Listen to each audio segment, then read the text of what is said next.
सदस्य अजीत कुशवाहा जी। माननीय अध्यक्ष महोदया, कल बजट माननीय वित्त मंत्री ने प्रस्तुत किया। हम लोगों ने पूरा बजट पढ़ा। जानते हैं हम लोग पढ़ने लिखने वाले आदमी हैं। लाइन बाय लाइन पढ़ा। बहुत निराशाजनक बजट है महोदय। पूरे बिहार की जनता को हताश करने वाला बजट। क्या है इसमें? हमें लगा कि 70 तक अपने उम्र में पहुंचने वाले मुख्यमंत्री जरूर अपने उम्र के लोगों के लिए कुछ सोचे होंगे, लेकिन अफसोस महोदया, वृद्धा पेंशन नहीं बढ़ाया गया। मात्र 400 रुपए, मिनिमम वेज से भी कम, एक महीने में। यह बिहार की स्थिति है। इस देश में किसी भी राज्य में इतना कम बुजुर्गों को पेंशन नहीं मिलता। यह अपमान है बिहार के बुजुर्गों का महोदया। लंबे समय से मांग हो रहा है कि वृद्ध का, विधवा के लिए, विकलांग, दिव्यांगों के लिए कम से कम 3,000 रुपया, कम से कम 3,000 रुपया दिया जाए। कितना कम है ये सोचने वाली बात है। अध्यक्ष महोदया, माननीय वित्त मंत्री ने कहा कि यह बजट भारत के प्रधानमंत्री श्री नरेंद्र मोदी जी के मार्गदर्शन में तैयार हुआ है। महोदया, हमें लगा कि भाई मार्गदर्शन माननीय प्रधानमंत्री जी का है तो बहुत कुछ होगा। हम आर्थिक सर्वेक्षण पढ़ रहे थे। आर्थिक सर्वेक्षण में है कि लघु उद्यमी योजना के माध्यम से 2023-24 में बिहार में 2 लाख आवेदन आए, जिसमें 40,000 लोगों का आवेदन स्वीकृत किया गया और उनको पैसे दिए गए। लघु उद्यमी योजना पिछले समय जब महागठबंधन की सरकार थी महोदया, तो जातिगत आर्थिक सर्वेक्षण के बाद यह घोषणा हुआ था कि बिहार के 95 लाख ऐसे परिवार जिनकी आमदनी 6,000 रुपया से कम है, उनको इस योजना का लाभ पहुंचाया जाएगा और उनको 2 लाख रुपया दिया जाएगा। महोदया, 95 लाख परिवार को देना है इस योजना का लाभ और एक साल में 40,000 लोगों को दिया गया। जरा हिसाब जोड़िए। बहुत पढ़े लिखे लोग हैं, कई सारे इंजीनियरिंग के छात्र होंगे। मैं तो इतिहास का विद्यार्थी हूं, मैथ मुझे कम समझ में आता है। मैंने पूछा तो लोगों ने बताया कि 95 लाख परिवारों को देने में 236 बरस लग जाएंगे महोदय।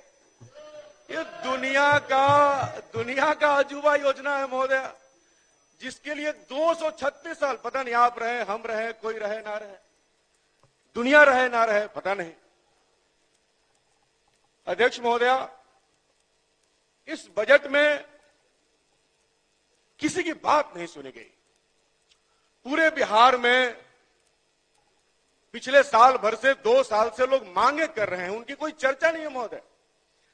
जैसे आशा, रसोईया बहनें जिनको 1650 रुपया मिलता है, आशा जिनको कुछ नहीं मिलता, जीविका ANMR जिनको मात्र 10,000 रुपया सैलरी मिलता है, ग्राम कचहरी सचिव, किसान सलाहकार, रात्रि प्रहरी, स्वच्छता पर्यवेक्षक, स्वच्छता कर्मी, वन कर्मी, चौकीदार दफादार, BPSC अभ्यर्थी, ग्रामीण चिकित्सक, शिक्षक, कर्मचारी और सहारा के जुल्म से बेसहारा हुए लोग, विधवा, विकलांग, दिव्यांग, मजदूर, किसान, कुछ इनके बारे में नहीं हुआ।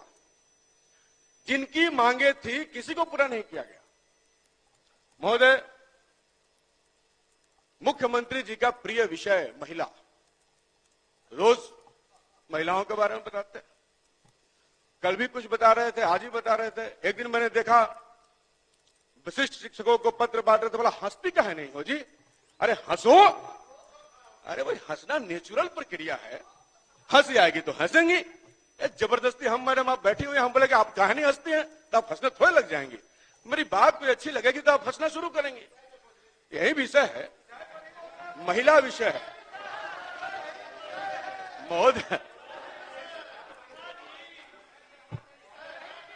महोदया, मुख्यमंत्री जी का प्रिय विषय है। उन्होंने कहा जी बिल्कुल, बहुत नाम लिया जाता है महोदय। इसमें बजट में कहा गया, बहुत पिंक पिंक टाइप का नाम लिया गया, पिंक टॉयलेट, पिंक बस, पिंक ये। पिंक मतलब क्या, गुलाब समझते हैं? अध्यक्ष महोदय, पूरे बिहार की महिलाएं अपने सवालों पर सड़क पर आंदोलनरत है। आप उनको उचित मानदेय नहीं दे रहे। उन्होंने ऐलान किया है कि हम फूल नहीं चिंगारी हैं, हम भारत की नारी हैं। और मैं दावे के साथ कह रहा हूं, जिस तरीके से महिलाओं के श्रम का शोषण किया जा रहा है, आशा को, रसोईया को, अन्य महिला कर्मियों को उनका उचित वेतनमान नहीं दिया जा रहा है, ये औरतें एक दिन आएंगी और अपनी अदालत में आपको खड़ी करेंगी और अपनी चिंगारी से आपको भस्म करके खत्म कर देगी। तो वैसे भी अब ये आप लोगों के जाने का साल चल रहा है, चुनाव है, हाँ, कोई जाएगा तो कोई आएगा, ये तो स्वाभाविक है महोदय। किसानों के बारे में कहा गया, आपने दाल के बारे में कहा, अच्छी बात है, लेकिन किसानों की आय दुगनी होगी कि नहीं होगी, इस विषय पर कोई बात नहीं हुआ।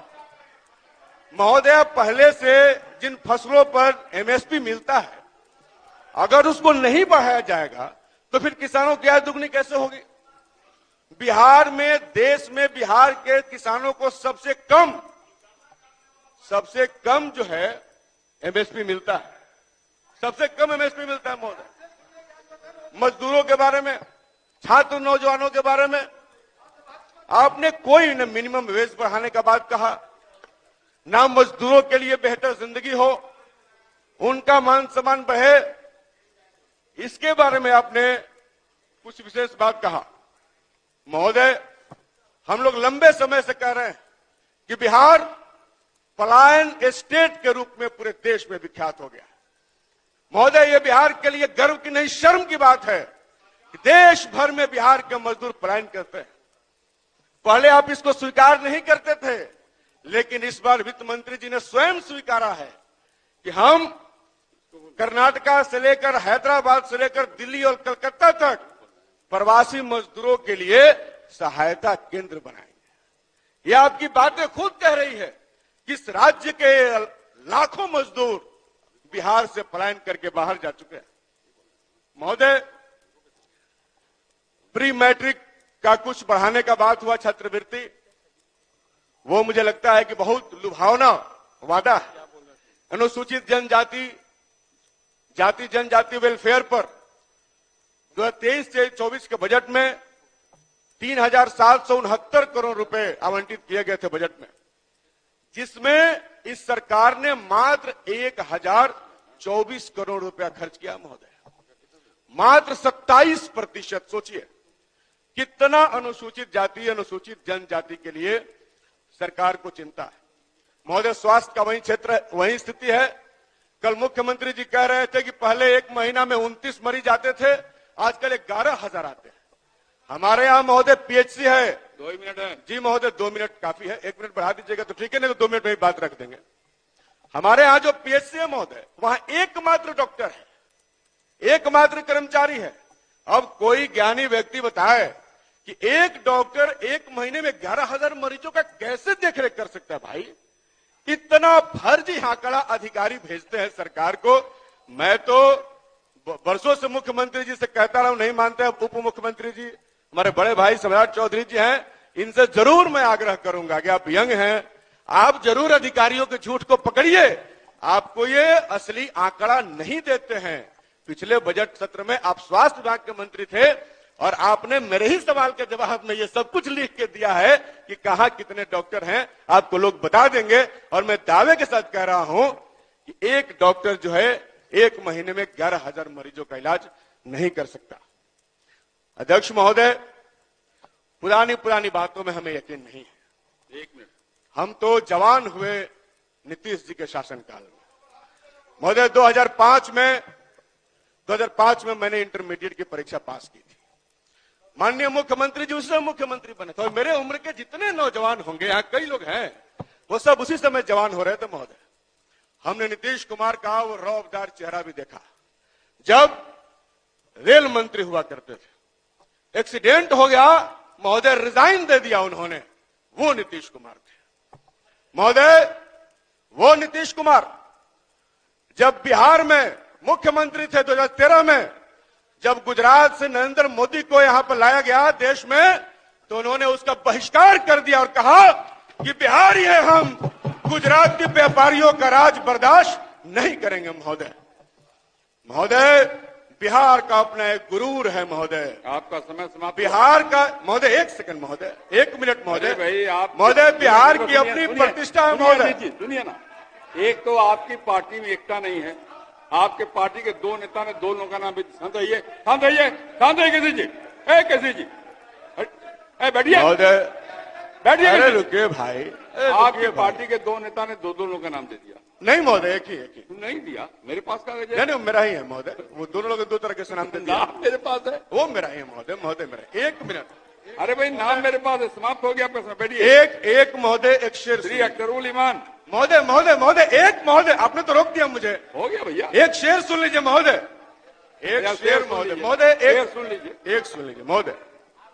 महोदय बस एक शेर, एक शेर कल बरबस मुंह से आ गया तो मैंने याद कर लिया। मैंने सोचा कि आपको जरूर सुनाऊंगा। अब तक तो बोल चुके होते हैं आप। कल जब बजट समाप्त हो रहा था और मुख्यमंत्री जी ने उप मुख्यमंत्री को पकड़ा तो एक शेर याद आया महोदय। बस महोदय महोदय महोदय, नहीं बस महोदय महोदय, कोई बशीर बद्र का शेर है महोदय, कोई हाथ भी ना मिलाएगा जो गले मिलोगे तपाक से।